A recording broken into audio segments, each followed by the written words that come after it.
trick in life is to utilize everything you already know. You know so much, but your ego has tricked you into believing there are things you don't already know, which you actually do.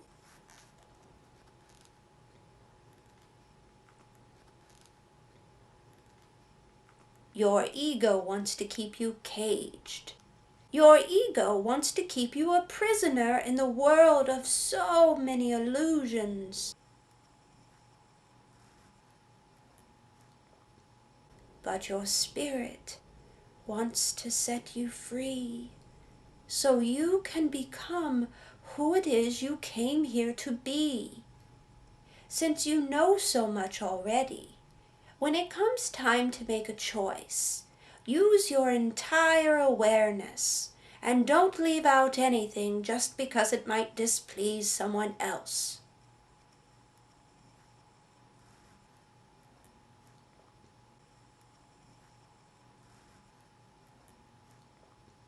You're the only one who can practice being yourself until it simply happens naturally. Let's cut out the melodrama so we can wake up the whole wide world. Let's make up and start all over and awaken the boys and the girls.